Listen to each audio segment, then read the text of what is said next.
Going live. Hit it, buddy. All right, welcome in. Happy Hump Day. This is the Dean Korp podcast. I'm Korp. I'm Dean. And today I think we're talking a little politics. Yeah, also brought to you by Outside. Outside. It's way nicer than a basement. You should try some. Yeah, outside is definitely some good stuff. But before we get into the main topic, let's talk about something a little new. Shit that freaks you out. Yeah, that's going to be a new little thing we're going to do at the start of every episode every week. We're going to talk about shit that freaks us out or shit that freaks me out. We'll figure out the name of it all the way. You want to start? What's freaking you out this week, bro? Well, I think we're probably on the same page when it comes to what we saw last night. And in regards to that, that's the 2020 presidential debate. Yeah, that was I think that was going to end up being the topic of it anyway. So our first shit that freaks me out segment's just going to be what our episode's probably going to be about. And it's just so fresh in the mind that two grown men that lead the country in many ways, and the way they represented themselves, their parties, and the rest of the country to the world was disappointing to say the least. It made me really, I'm going to forever notice not cutting people off in the middle of them talking. I'll tell you that, because that's going to become a verb for me. You're trumping somebody, and not in a good way. Yeah. Like you cut me off in the middle. I'm going to tell you you're trumping me. That was insane. It was obnoxious. And I don't think he necessarily even needed to do that. No. And that's what some of my guy friends and colleagues said to me was, oh, that's his strategy. Well, I was like, well, his strategy is bad because Biden might just mess it up himself. So, but the strategy of being an arrogant moron, that's a real strategy. I mean, I've had my fair share of odd strategies that have worked in the past. So. I guess all I heard last night from both candidates who I like right now, if I could vote for Mickey Mouse and have him actually be elected. Oh, boy. Yeah. God, his policy would be so much better. Like I could never trust either of these two people to lead my country. I've never been at such a point in my life where I feel like I don't want to take part in the democratic system. Like I voted every year since I could vote. Yeah. I don't want to vote for either of these people. I don't like either of these people. I felt that way last 4 years ago when this happened. And a lot of weird things were said about basically Hillary not winning it because she's a woman, and that's strictly like the only reason why she couldn't win the women vote was because she was a woman. Yeah, she couldn't win. The reasons why they said she couldn't make it and her being a woman, I don't think one had to do with the other. I think maybe it did. Maybe there are some guys out there who are so shallow. No, maybe some women out there in my life, like adult women that said I will not vote for a woman to be my president. Oh, we can't beat that. Like they know. Like it's so hard to talk about too, because so politics is another dance, right? We did the religious dance last week or a week and a half ago. We're gonna do the politics dance today, and I don't want to speak too much out of passion on something that's so serious because sometimes my opinions change, man. When it comes to politics, I like to say I'm rational and objective, and I don't belong to a party. Like I have opinions on everything. So something that I use in football, fantasy football, is they call it stay fluid. Yeah, the fluid can go in any container and it'll take that shape. Yep. And so when you stay fluid, you have to roll with the punches. You have to make the moves on the fly. And sometimes you get handed a piece of information and it changes everything, or it opens a door, or it closes a door. Yeah. And this information that we're seeing now is two men debate, and it's just like really. Was that a debate? Could you call it that? I don't have very much experience watching debates, but I wouldn't say that's a debate. I put myself back in for a second last night when I was watching that. I asked myself when I took high school debate class. It was like when you have two parties talking about a subject and they're trying to actually hammer out, come to a conclusion, and one person's trying to win the argument over the other in a refined way on stage in front of people. What they did last night was the equivalent of what you texted me, and it sounded the best. It's two drunk people getting into an argument. They sounded like, I've been a bartender for a decade. Yeah. I've seen this before. You said that, and it put me right behind the bar. And I was like, I remember this father and son, this mother and daughter, this family, you can't drink anymore. Sorry. Yeah. You guys don't know how to have conversation. It was ridiculous. They made I have so many different opinions and so many facets of it. So I'll try to stay one tracked when I say it. But what it made me feel more than anything was disgraced and ashamed to be American and to be represented by these two fucking morons. I cannot stress enough how much I'm disappointed that our system got us to this point. I can't stress how much I'm disappointed that they got to the points they got to in their careers. How did we let these two get through the cracks? 2 people out of 450 million people, and we got these fucking jamokes? Like, are you kidding me? Like, one guy so politically corrupt and so demented, he was like, it was 10%, 12%, I mean 14, 15, 17% of the people. And I was like, well, which one is it? Well, they needed 10 million, 100 million, $10 billion for that project. And I was like, do you even know what you're talking about? Now, like, did he have an earpiece saying that he was getting this information? They were trying to correct him. Yeah, like, no, Joe. And then, no. and then Chris Wallace goes, Mr. Biden, that's actually not the question I was asking you about. And he's like, oh, I'm sorry. Like, where are you, Joe? Or you're 78 years old. My grandfather is 82 years old. You're 6 years younger than my grandfather, and my grandfather has more cognitive ability than you.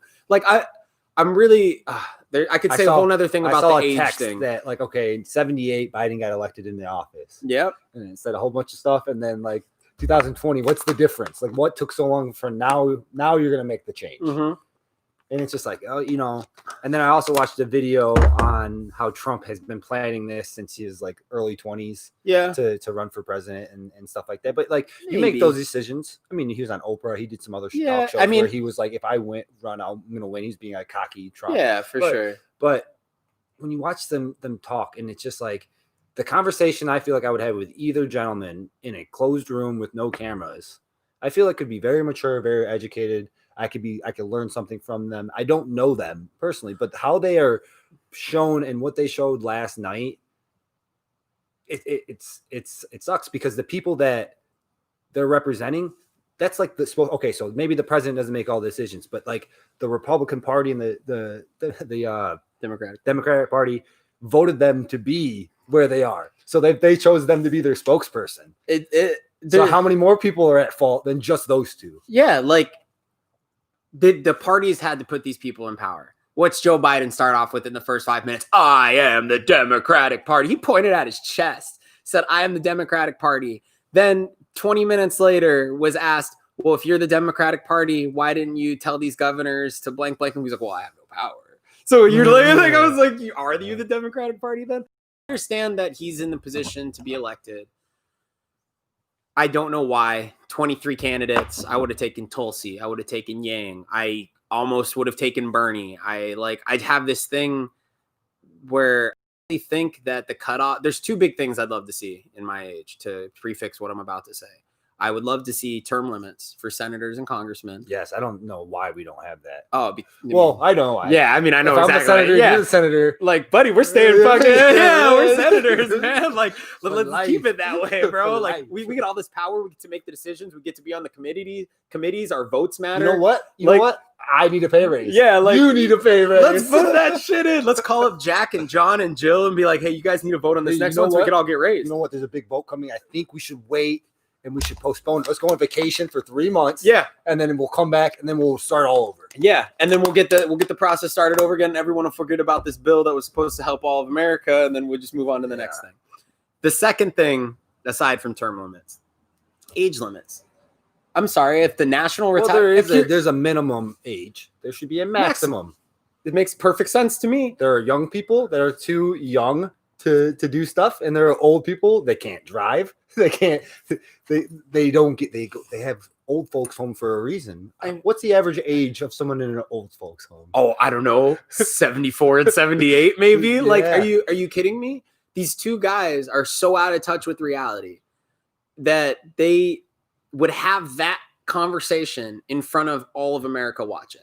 One of the second most important election of our lifetime, next to the first time he got elected. And now they're going to sit here and put, like, what did they go up there? Tell Joe Biden, just crack the whip, try to be an asshole?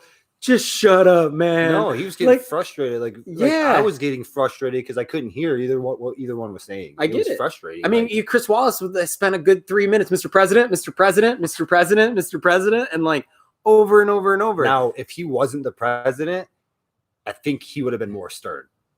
Like, he raised his voice more. He caught himself raising his voice. And he even said it out loud. He's like, I'm sorry I raised my voice. Yeah, like he apologized because he has respect for the office. And I think he has respect for both candidates. I don't want to discount that. But, like, how do you get someone to stop talking? There's a TV show on ESPN. It's called Around the Horn. Yeah. And they have a mute button. Yeah. But they're on TVs and stuff like that. But still, it's like we could have easily done the social distancing, had a mute button, and we would have at least been able to hear a finished sentence. Because I don't know how many numbers Biden can say in a row consecutively without, before I'm just like, okay, you lost me. Yeah. He got lost in his own conversations, man. I'm sitting here like, I'm sorry. I'm not a politician, and I can't pretend to think I can just speak in front of large crowds. Yeah. But, the biggest crowd ever. Yeah. But know the facts. Yeah. If you know it, But they're both slinging facts that they're making up on the fly.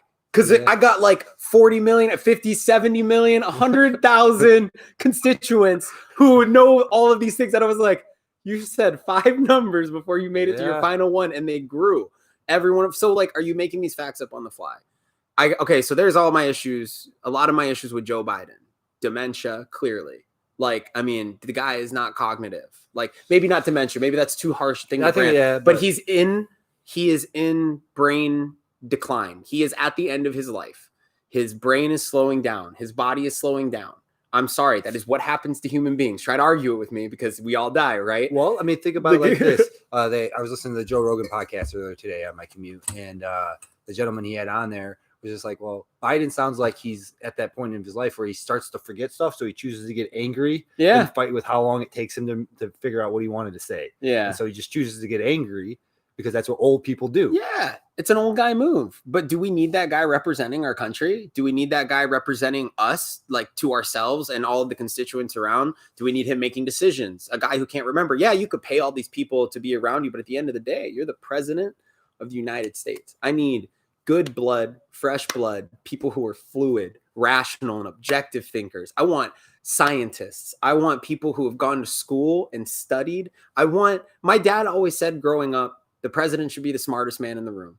For our last 5 presidents, I don't feel I feel like it's all been showboating, even Obama, because Obama got bought out in year 2. He went from change America, hope, that's the campaign. We're going to do all of this great stuff. We're going to get in there. We're going to change things. Well, year 2 of a 8-year. Right. And he got bought out instantly. Because he wanted to be reelected. Yeah. More important oil companies and big pharma and the NRA and big war and the military industrial complex consumes anybody that runs through the office of the president. Why do we have to have a president have 2 terms?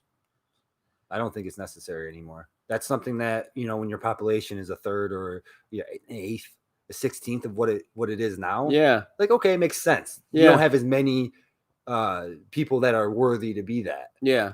But now that we are, so you're saying less time? 4 years, that's it. You 4 get years, one term. So that way, when they are doing that term, this part, he's not being a president. He's worried about being reelected. Yeah. Obama started changing his policies. We would get the full 4 years out of them. Yeah.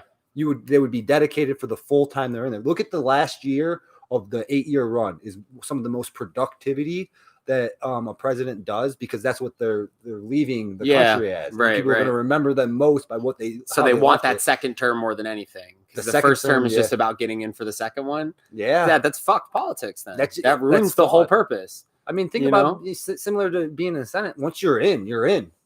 What if I just thought of this? What if we elected a council instead every 4 years? We elected 7 new individuals every 4 years who check and balance each other. Drop the Senate down to 1 representative per state. You still have to have somebody be the spokesman, the voice, the constant. Yeah, you elect one to be the spokesman then. Someone's got to have the final say. Someone's going to have 4 out of 7 vote. Or what I do in fantasy football. I get 0.5 if it comes down to a tie vote. Yeah. So I get 1 vote plus a 0.5. So if anything's a tie, my side wins. Okay. So I know you're saying 7, and that makes sense, but it's not always going to be. We choose 1 child every generation who is raised in the most neutral place possible, who feels nothing towards one side or the other. And that person is the 7th man always. Yeah. You elect the 6, 3 Republicans, 3 Democrats, and the 7th man must be must be so pure, never bought out, can't spend money. He has to be a monk. He has to have nothing to do with money and personal gain. It's gotta be a monk. If we're talking an actual what could actually happen. Yeah, it's not gonna happen. I feel like a but- 4-year term over Yeah. the 8-year term. Yeah. Or something. No, that's you're right. something. And the fact that there's not term limits on Congress and the Senate is It's insane. It's just like Mitt Romney, Joe Biden, I mean, Nancy Pelosi, John McCain before he passed away, Bernie Sanders, like these people have been in office longer than I've been alive, man. And what have they done? They've done nothing but not move with the ebb and flow. 47 years ago, the main form of communication was the telephone. 20 years ago, it changed to AIM and like internet, dial up, text. Present day, there's 20 forms of main communication. You could FaceTime, you could be on the phone, we could go on Discord and chat, use Ventrilo, Mumble. I can call you from AT&T to Verizon. What I'm saying is like the world has changed just in the ways of communication. It's changed in the way we receive information. It's changed in the way that we educate ourselves. the like, safety, just everything from the top to the bottom. The whole structure of our society has changed, but we're sitting here acting like it's 1970 and we need to do things a certain way. If we don't change with the future, we will become AOL. AOL who? Who? AOL who? Like who? America on what? Online? What's the dial-up noise? Yeah. What happened to AOL? Number one internet provider in America to nothing. Nothing. MySpace. Number one social media to nothing. These things refuse to change. And if we refuse to change, history always shows that will defeat you over everything. We're sitting on like China embraced change. Everything that they buy on their phones now, or everything they buy in markets, anywhere they go, anybody they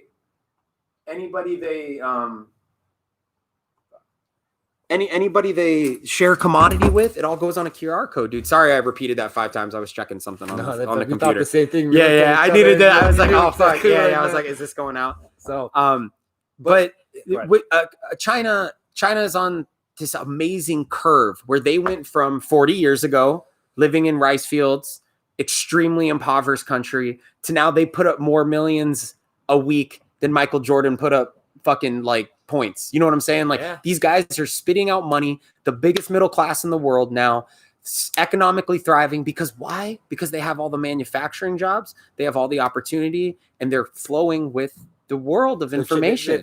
They're changing, and then the world's changing around them. Exactly. Instead of the opposite way, where America, by nature, we're reactive. We're not proactive. No. We don't go and get repairs done for our house. No, we wait till it leaks and then we get the repairs done. Absolutely. We don't go, we change the oil because we're taught to do that, but we don't do any other maintenance with our cars until something happens and then we get it fixed. Right. We're always fixers. We're fixing the problem. We're not going out of our way to make the problem not even exist altogether. We used to be inventors. We put a man on the moon in 10 years of reaction, though. You're absolutely right. We put a man on the moon. Why? Why? Because we didn't want Russia to do it first. We're reactionary and we're petty. Yes, and like our ego will destroy us, bro. America's ego right now. This is the pinnacle in my mind. If in our lifetime, I don't even think we'll ever see anything like this again in our lifetime unless it just keeps getting crazier. I'm assuming crazy is on a bell curve. And we've seen the rise of it, and we're either on our way up the curve or we're slowly approaching the peak. And I hope we're slowly approaching the peak, because I would love to like raise kids in a world without all this like what the fuck is going on. Well, there's a few things that we can look at and say, okay, well, this is right and wrong. This is right and wrong, and it's simple, and we should just get it right and stop being wrong to people. Right. It's real simple. But people have been around for 47 years in office. Those 47 years, they were raised different than people that are raised today. Exactly. That's the biggest point. I was raised with all different races in my school the whole time growing up. I didn't even know race was a problem until I was like old enough to think about it in a different way. Isn't that crazy? Well, you weren't even old enough to think about it in a different way. You started paying attention to what older people were saying around you. They trusted you because you were a little older. Yeah. A white guy would walk up to you and say something stupid about black people. Black people go up to like it. The race thing in our country becomes a problem the second we teach it. And talking about it at all and teaching your kids any of that, it builds this little seed, man. And it grows. Racism is this thing that is stuck in our country. Our president last night couldn't even fucking say white nationalists are terrorists. He couldn't even say it when they said, Mr. President, that's all we want you to say. Just say it. And he's like, I will, but wait, what about? And he was like, what? You just said I will, but wait, and then never commented on it, never said it again. The president of the United States can't even The guy said he did more for black people than Abraham Lincoln, like more than any other president. When I heard that, I was like, but I've heard some commercials with Biden saying the same thing. Yeah, and it's bullshit, and it's all bullshit, because if they really wanted to do something for black people, they would talk about the actual issues and sit down and actually talk about them and have the hard conversations. And the hard conversations, we've talked about this. I don't know if it was on one of our podcasts or just in person, but taking away fathers out of the black community is a huge issue. Now, some of it is, justified. You do wrong, you be punished. Yeah. Some of it's not. No. And some of the rules, like the marijuana rules, if you have a gun and marijuana, you go to jail for 60 years. Yeah. That's a crazy thing to not get corrected. Yeah. You just wasted this mandatory person's life. minimum sentencing. Thank you, Bill Clinton. Why is that a thing? Why is mandatory minimum sentencing have to be a thing? Because of the prison industrial complex. All of this comes back to money. And this isn't even conspiracy. This is fact. Like, if you think I'm being a conspiracy theorist, you can look into the military industrial complex. You can understand that right after they abolished slavery and passed the 13th Amendment, after the Civil War, my apologies, the country comes back together. The Union takes over the Confederacy, and they sign the 13th Amendment saying something to the effect that slavery is absolutely illegal, but unless you're a federal prisoner. So what happened? Police stations all around the country become formed, mostly in the South.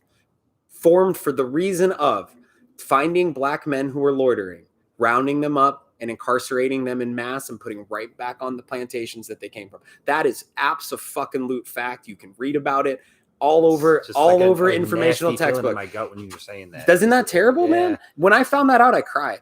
I'm not even going to lie to you. I was watching a documentary. I recommend anybody who is curious about what slavery and why slavery is a systemic problem in our country. Watch a documentary called 13th. It's about the 13th Amendment of the Constitution, how absolutely terrible it was, and how it set an entire race of people down a course that they couldn't turn back from.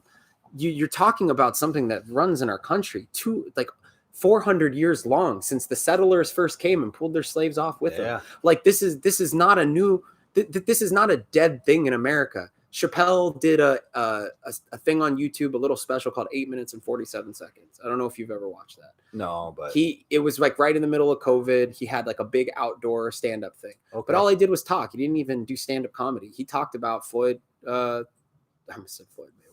George Floyd.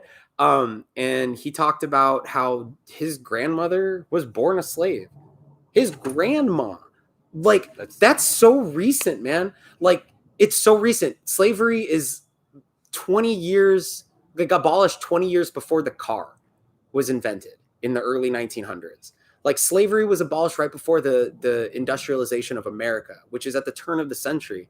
This is not a thing that is gone in the past. This is something that will affect our country for the next 150 years. And I think it is fucking absolutely ignorant for anybody to say otherwise. Like, I understand that we can feel this way about black culture. White people get annoyed with black people seems like the overarching problem. Well, they annoy me when they do this. They annoy me when they do that. To be honest, it's just people annoy you. Yeah, and they just happen to be black. You're describing them in a way that would hurt their feelings. Yeah, you're attacking something about them that's surface level because all you know about the situation is surface level. Yeah. So what you are is an asshole who is annoyed by people who are having more fun than you, maybe, who are hanging out with a big group of their friends, enjoying the way that they celebrate their culture and themselves. And that annoys you. And then you grow up and you teach your kid that annoys them. And then that kid becomes a cop. And then that kid ends up kneeing a fucking black guy on the neck and killing him because in his head, these fucking people annoy me. That this is how systemic racism works, man. It is something as small as the idea that if you're a different fucking color, a different fucking race, you are a bad person. You are different than me, so I will exclude you. And that is the most. How can you say that's wrong? I can sit here and I try to rationalize against myself. I try to say, well, maybe I can see their point. I like to put myself in people's shoes, put myself in the shoes of a racist. Why am I so mad at black people? Why am I so mad at Asian people? Why am I so mad at Mexican people? And I can never find a reason, anything other than shallow. So the only way that it even, I relate it to movies, video games where like your whole village is slaughtered by the bad guys. Yeah. And you relate those bad guys. Yeah. But what happens in all those movies? Come to find out, one of those people becomes your best friend. one of the people that you care about, your love of your life, somebody something that like, but you hate that culture, that race. Yeah. For what 30 bad guys of one culture did to your race. That was just 30 terrible men who happened to be one thing. They're good people and they're bad people. Mm-hmm. And there are good days and bad people that everybody experiences. Yeah. And the fact that a lot of people don't have the ability to empathize and put themselves in anybody else's shoes other than going through the problems they're in. Yeah. That's an issue. But that's something that I think you can be enlightened. You can be woke. You know what fixes that, Korp? Love. Like in the cheesiest, fucking corniest way. Love fixes that, bro. And I think the most terrible racists and the most evil people and the most terrible people were not loved properly at some point in their life, and they did not receive love the way they felt they needed it. Or even more simply, they weren't taught to love. Exactly. And there's a lot of different ways you can be taught to love. It's not one shoe fits all. Yeah, but I mean, I think you teach love by example. You love those around you, and then they'll learn to love. And you try to explain to my son what love is. Yeah, he wouldn't know it, but he knows that mom loves him, dad loves him. We give him hugs and kisses every day. We tell him we love him. He tells us it back. That's showing the affection is why he knows what love is. It's not because we do anything with like, this is the definition of love. Right. It'll be like, all right, memorize this. But that is love, because someday he'll look back and go, this is what love should be. It should be warm. It should be tender. It should be kind. It should be caring and always accepting. Love fixes 90% of our problems. And when you look at these guys who commit atrocities against people based purely on race or religion, based purely upon race or religion, there is a massive, massive lack of love in their life. And I think that leads us to exactly where we are today, where somebody like Trump, who, if you watch a documentary called, it's an episode under a documentary series called Dirty Money, and it talks about where Trump, quote unquote, made his millions. And a lot of it seems like he was always wanted attention from his father and never got it. And he was just a general disappointment to his dad.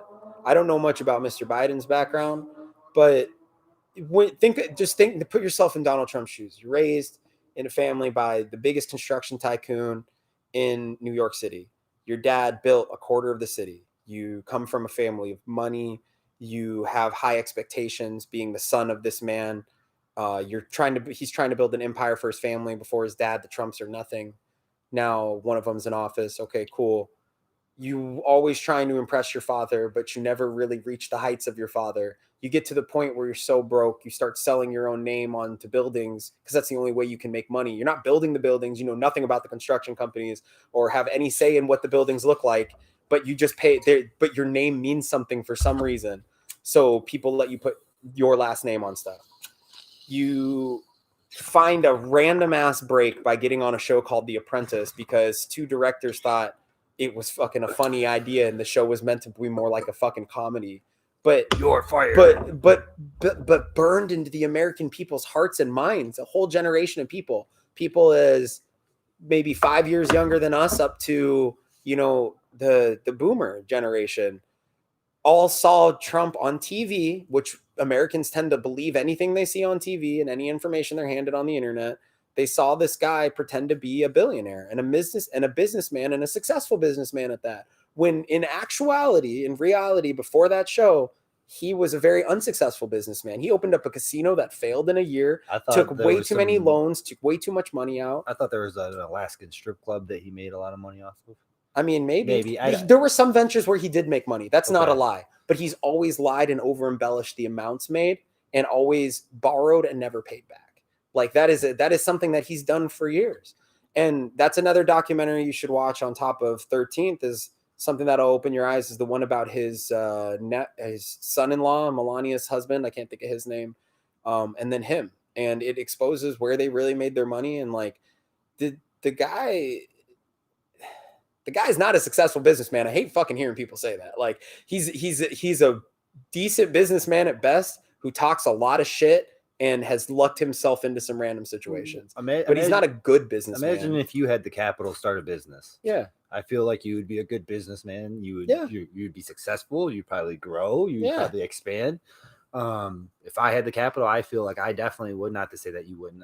No. Definitely. Yeah, no. I feel like you do a great job, man. I feel like you'd be a good business owner. You have a good head.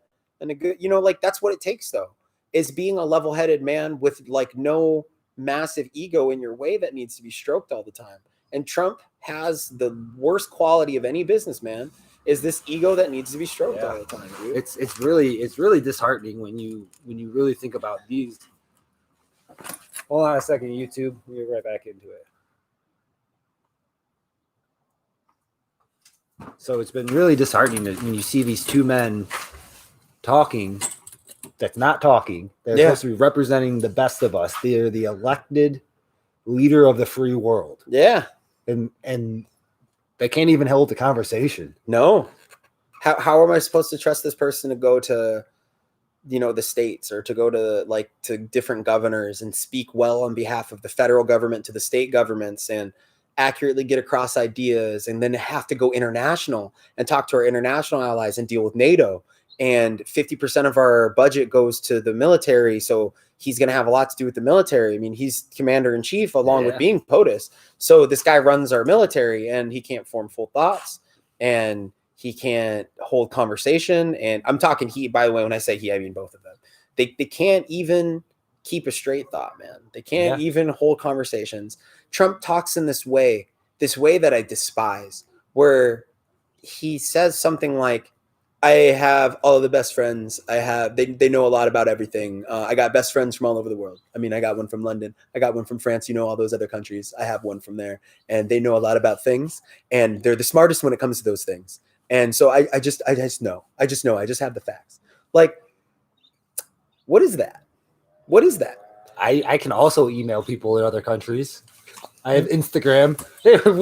He's following me. He said on all of his Twitter followers are his friends. Yeah, like what do you mean? Like he said there were many Democratic governors, without ever giving a name, without ever saying a state. There were many Democratic governors, a lot of Democratic governors, who called me and said, "Thank you for handling it the way you did. Thank you. Thank you. Even your Democrats love me, Joe." Like, said shit like that. Like, give a name, give a state. He said, "Oh, my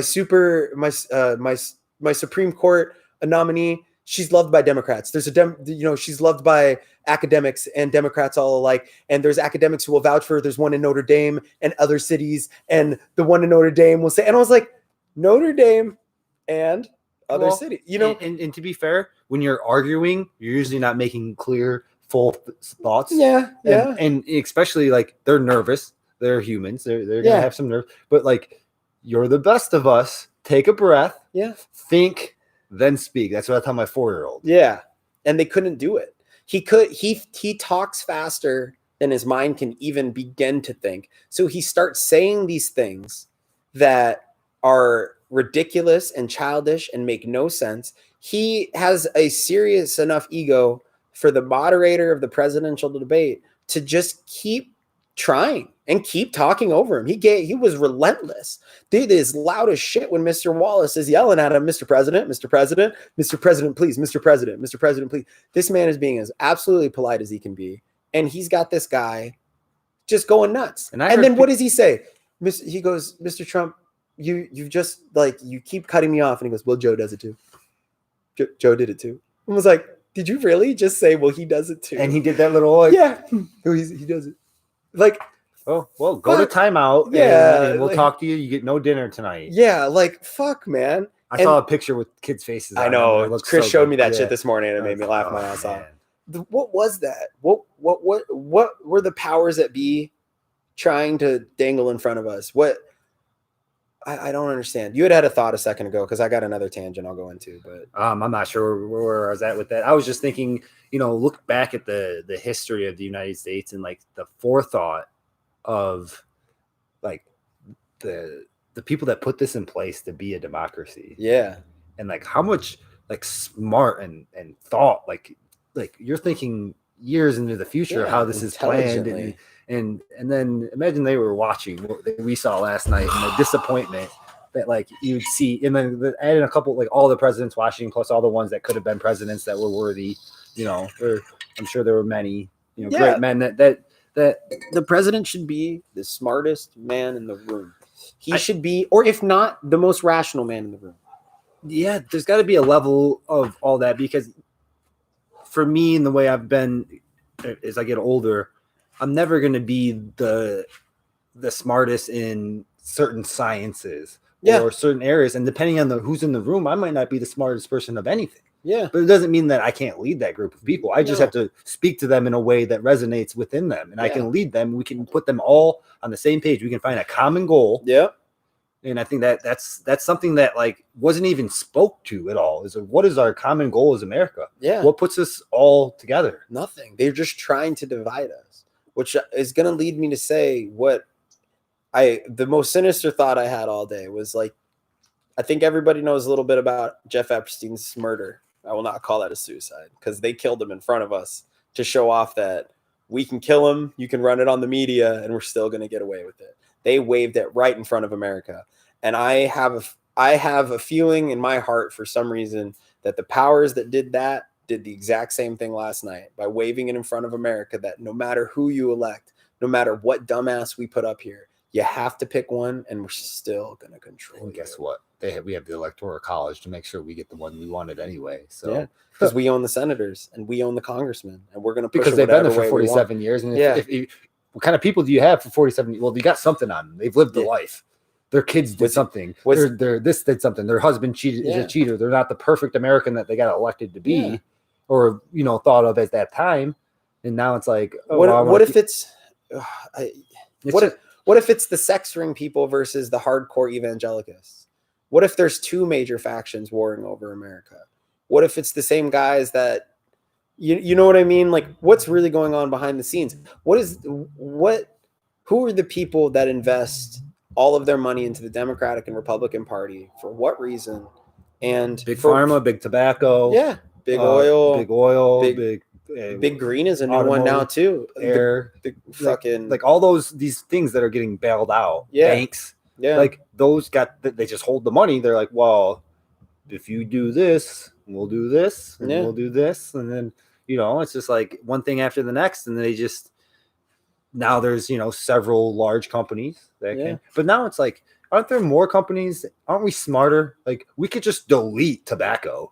Like we could honestly, as like humans, we should be like, man, this is not good for us. We are going to die a painful death. Yeah. But I mean, we got to choose for us. It's got to be something that each individual does, and they don't smoke, and then big tobacco doesn't exist anymore. See, the problem with that is that you start walking down. It's really easy to become fascist in the scariest way, right? When you start what separates America from the rest of the world, what actually does make us most truly beautiful is that we don't have the right to tell anyone what to do. Whenever you want. I know the mask thing. Just to be clear, I wasn't saying we should make it illegal. No. But if everybody that smokes and we stop and then nobody else becomes smokers, there's no money for tobacco. Right. I mean, but that's the same thing about plastic, right? And recycling. And it's like because they're so heavily ingrained into, you're right. You're different. You did say that differently than I interpreted it. I was interpreting it like you were saying we make this shit illegal. No, because I definitely think people aren't smart enough to make their own decisions, and they need to be. I think in certain areas, not all people. Let's not be real, but there is a large group of people where I'm like, that's why we have the college, the electoral college, because like I would not be happy if a celebrity, like a pure celebrity, non-business related celebrity. Now I know at some point Kanye West has a business and and who else? And dude, a celebrity did get elected. I know. That's what I said. That's why I said something to somebody like Trump was a celebrity. The only claim to fame he had was his father's name, which he turned into his own name through a television show. People don't realize that the power that has. Arnold Schwarzenegger got elected in California because a lot of people like the Terminator movies. If you want to tell me any fucking different, I'm not gonna. He's not the only one. There is the governor of Minnesota. Oh, there's a gentleman by the name of Jesse the Body Ronald Ventura, Reagan. I want to say. Oh, really? Yeah. WWE. Yeah, he was a wrestler, and then he went there. Yeah, damn. There was another, but then to be fair, Kane. You know who Kane is? No. Red Mask. He's like the brother of the Undertaker. Oh, okay. He is a governor, and if you hear him speak, I actually bought his book on the Audible. Oh, okay. Because I thought, wow, this guy's got more to offer. I've seen him in a mask and represent this character for 10 years, 15 years. And like, that's all he was, but that's never he got like kind of like blessed in that sense, where he kind of it worked out. He stuck with it, but then that's not what he ever really wanted to do. And that being his end goal in politics, he's like, I can make a real change now. Well, he used his powers for good, I guess. But in any sense, I mean, he sounded good. He sounded, you know what I'm saying? He's obviously a politician, so that's the first thing that came to my mind. He's like, oh, he knows how to talk now. Like, well, maybe years of being scripted and on TV fucking helped out too. Yeah, I mean, the character's real bizarre though. Like for half of it, he couldn't talk, and then he had like a little thing. He's like, I am Kane. Like, he was like, I didn't watch enough WWE growing up. Like I just remember like Rafiki, Mr. Sacco, Stone Cold Steve Austin, The Rock. You know, like, so that's like as those characters were beginning to be the most popular. That's when I exited. Okay. So I started when I was like 6. See, for me, that was like 7, Shawn Michaels, 6 or 7. Like I knew him when he was a tag team champion with Marty Jannetty, and this is going super. Yeah. Oh, direction. Damn, dude, I don't know. When he sweet chin music Marty Jannetty through the Barber the Beefcake. I have no idea. You're speaking Chinese. Yeah, right dude. now, like, so like I know all of it. I can go. I didn't know you dug wrestling like that. Yeah, but once it got to this era of like way too much talking, not enough wrestling, I was like, I'm out. Yeah, mic drop. I can't stay up any later on Monday nights. Yeah, that's what I remember growing up with. So I must have come into it. Anyways, but there are celebrities that could be good for certain regions, areas. That like if they're elected, they could do positive stuff. But I couldn't ever really trust a celebrity because let me ask you something. Why do you get into acting? Why do you get into wanting to be famous? Because you're stroking your what? I mean, outside of the money, it's the fame. It's the ego. Fame is ego. Wanting to be noticed by people, wanting to see it, wanting to feel it, wanting to be filmed. I've always rather been rich than famous. Every day of the week because you don't have that kind of ego. Rich, I can do stuff with the people I care about and enjoy life in a way that I don't. I have to work hard. I have to work. I'm not complaining about it, but like if I was rich, it would be different. But I don't need to be famous. There's no part of me that's like, oh man, I can't wait till I get famous. I don't have a Twitter. I mean, I have it, I guess, but. No, I've never wanted to be like, okay, we're doing a podcast right now. Why are we doing a podcast? I don't even ever think we thought about being super famous. I think we were like, dude, we have really good conversations. Yeah. We should like record them.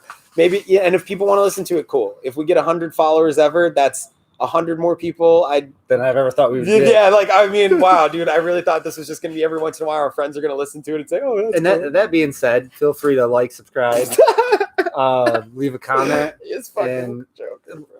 Leave us a review because we're gonna read those and they'll actually resonate with us. So if you think we're good or bad, it'll be nice to get some feedback. Yeah, but back on the note, back on what we were talking about. I'm a little stoned. So, yeah, we're with the politics. Yeah, we're gonna have a decision coming up here in November, and it's gonna be. I'm 100% undecided. I'm disappointed. I've talked about it all day. I've talked about it since 6 a.m. since I've woken up with like 3 people whose opinions I value. And it's just disappointing. It's un-American. It makes me feel stupid. Well, the sad thing is it really un-American? What's going on? No, just the debate in general. Like I feel like that's American. That's American.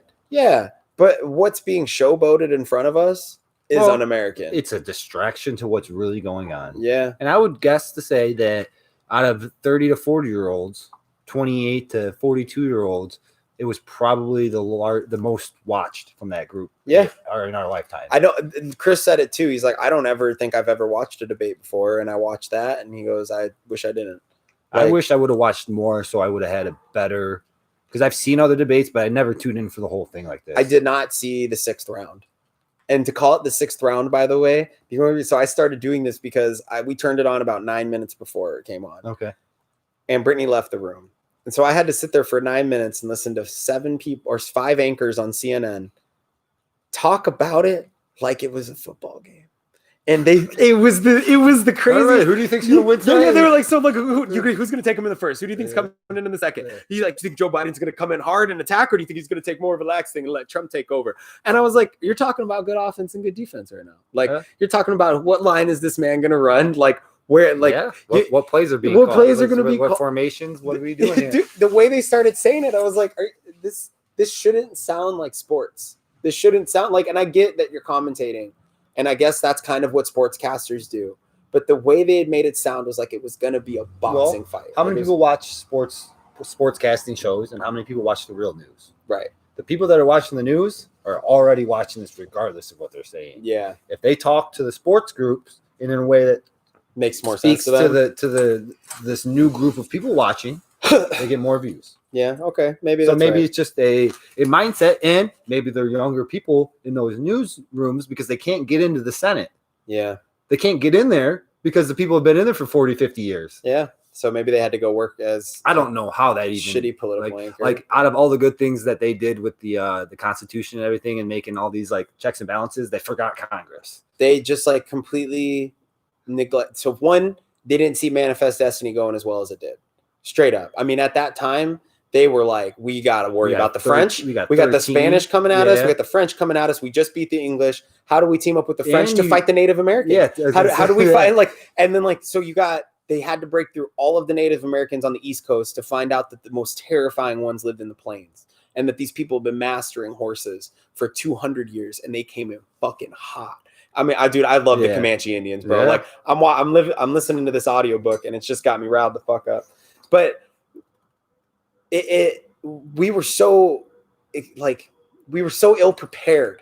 The Congress and the Congress, the Constitution was ill prepared to handle the growth and expansion at which we did, and it took like 80 or 90 years for people to realize the technology boom really helped that. With having a railroad. The Industrial Revolution. That's what I meant to say.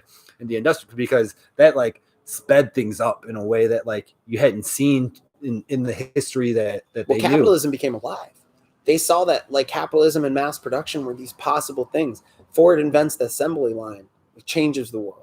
You know, in under 20 years, it changed the world in the way humans made things and the way we like mass produced everything. Well, and think about like that type of stuff. But if we would have had a different technology, not a different, but like spent time finding different ways rather than just burning fossil fuels and like instead of we're doing it this way, but if we would have just like done it, like maybe that prehistory civilization did it differently. Exactly. And that's why we don't have the remains. They didn't steal all our fossil fuel. Yeah. Then maybe time brought it back to us, and that's what the earth does. But the being able to go from New York to California in a few days changed the world because now it's like, whoa, it used to take people not only we're gonna go there, but we're gonna stop along the whole way, and we're gonna put babies everywhere. We're gonna have houses and because like once you have trains, you have train stops. Once you have train stops, you have to have people to work the train stops. So you need infrastructure. To have infrastructure, you need constitution. So you need to have a local city charter. And to have a local city charter, you're going to have a council of people who look over it. And to have a council, you're going to have a leader inside of that council. And to have all of those things, you're going to need to have workers and builders who can build these people's houses while they're doing that. And people who have to feed the workers and builders. And then people have to transport the food to the workers and the builders. And then the people to grow the food. So like you need infrastructure. And that was built throughout the entire country. But they kept building it on this old model. And even the founding fathers said, this thing needs to be revised every 20 years or something like that. Like, I mean, they're like, this is the Constitution as we made it for 13 colonies. When they sentence someone to life, it's about 25 to life, right? So we'll say 40 years. Yeah. So once a lifetime, it should be revised. Would that make sense? Yeah, I would say that's. Every 40 years, 50 years. People got more sick back then, man. So like they didn't have to worry about a lot of the same problems, man. The sun went down, it got real chilly. That's Michigan. Yeah. So somebody was, I think, 23, a lawyer out of Pennsylvania, if I remember correctly, signed on the Declaration. He died 3 years later. Yeah. So he's 26, I think, and then died at 29. So I mean, that's their lifespan. That mean, wasn't uncommon either. The reason the president had to be 35 is because all of the older, more wise people in their culture were 40 to 50. You know what I mean? And then you hit 50 and you start deteriorating because you worked a long, hard life. Every day's work. To be fair, the older I get, the more the 35 mark seems more legit. When I was 21, I thought it was like, this is ridiculous. Yeah. I know enough right now. Yeah. Thought the same thing all through my 20s. And then now that I'm sitting back and being more of a watcher than a doer, not in all things, but but what you're talking about is patience. You become patient. Yeah. Exactly. Like abundance of patience. So at 35, I think you do have the abilities And the right 35-year-old can do it. And you're starting to see this type of stuff happen in sports, coaching, where some of these younger guys are finally getting the crack. And I like to see them be successful because that ushers in a new way. It's raining. I got to just move it a little bit. Yeah. Usher in our new way of thinking, because there's a group of people out there that have been taught and we have learned on technology, video games. Yeah. But we can relate that to being better at other things. Yeah. I mean, you know that if you play a video game, the first 5 times you load into the map, you're probably going to die. I'd speed in a bit more, bro. The first 5 times you load in, you're going to die. But on the 6th time, if you didn't figure that shit out, you're fucking up. Like what we have is the ability to trial and error a lot more things a lot more quickly. And that's where, and you can trial and error something. And I can literally watch you do that. Yeah. I don't have to do the same trial and error. You learn from my mistakes. Now on the 2nd time, you beat it. Yeah. Because you watched me die the first 6 times and then figure it out on the 7th. Now you know the trick. Now you see it. And that's how information is spread, man. Damn, it's fucking cheering. And we made a joke the other day where it was like, I don't like to waste time so I can waste time. Exactly. Because we have way more free time nowadays than we did in the past. Yeah. In the past, you had to milk the cow. You had to get up early. You better get to sleep. Yeah. You gotta feed your horse. You gotta feed yourself. You gotta feed your kids. You gotta move from city to city. We should probably wrap up. Yeah, I'm thinking, and we're also coming to time too. We're coming to time, so before it gets too loud and the storm comes and sweeps us away. Yeah, it just started raining real hard. That's probably gonna look cool if we watch it on the video. Yeah, I hope so. Like it went from like decently nice to now they can't hear us. And I know everyone's getting sleepy. They're like, why are they screaming? We hear you just fine. Well, I know it was a heavy episode, but we wanted to get some of these things out there because it is a touchy subject, like the last podcast with the religion. It's just one of those things that I want to be able to talk to my peers about it openly, because if we can't discuss it, nothing's going to change. I think on the last note is that what we do here with the podcast and what Joe Rogan does with his podcast and a lot of and all the podcasters that follow him is you open the discussion for long format conversation. This is 100% in our modern age with the way technology is available. The reason why we do the debates, they get 2 minutes each and 11 minutes after that to talk about the most complex topics in America. We had 57 minutes to talk about one topic, and we got to, through that conversation, hear each other's ideas, form new ideas from our ideas, grow closer as friends, and understand more about how each other thinks. Yeah. Even enemies can become friends after smoking a little weed and talking about how they really feel about a subject and seeing it from the other person's point of view. You could put anybody in a room with another person, and by the end of 10 hours, they should at least have one thing that is in common that they can start to build a friendship off of. Yeah. And that's what I was preaching to my girlfriend the other day. If you need to start off by looking for something you need out of somebody, then find it. Maybe you need to be made laugh. Find someone that makes you laugh. Yeah. Build a friendship around that. Yeah. Use them for that laughter. Yeah. And then let that. And they'll use you for something too. Yeah. You have to be willing to give. Right. And that's a big thing too, man. But I know we're drearing off here at the end. I just think that long format conversation can really help solve a lot of these issues. If you sat down the leaders of different groups and you put them on camera in front of the American people to share their genuine ideas and opinions with a mute button, maybe, or a moderator, and you have to be willing to let the other person talk. But you have to be able to share your ideas like this. This is the only way humans share their ideas. It was the way America was built, in a tavern, over a beer, over a joint, over some tobacco, and they talked about probably way more than that. Yeah, probably way more than that. And they talked about it, man. They talked from their heart. They talked honestly and openly. And that's why I love what we do. And I have always loved our conversations. Yeah, and man. I think they'll save the world if we can get our politicians into this kind of format. They should be in this format. Yeah. I want to hear Nancy Pelosi and Mitch McConnell sit down, talk for an hour and try and do it and really see how it goes. See if you can grow. See if the Republicans and the Democrats, we have way more in common than they want us to think. They're dividing us on purpose. Yeah, because it's easier when you're divided. It is, man. And on that, just don't stay divided. Any of our friends who are watching this or followers, like just know there's always something that will tie us. Don't make it an alien invasion for us to realize that we're all one species together. Yeah, man. That we share this planet and that love can fucking conquer all of it, man. So thanks for listening. Hopefully, we're gonna get a schedule booked down, and it'll be maybe Wednesdays from now on. I like Wednesdays, and now that we know we can use the garage, we'll probably get the basement back in January. I'm assuming.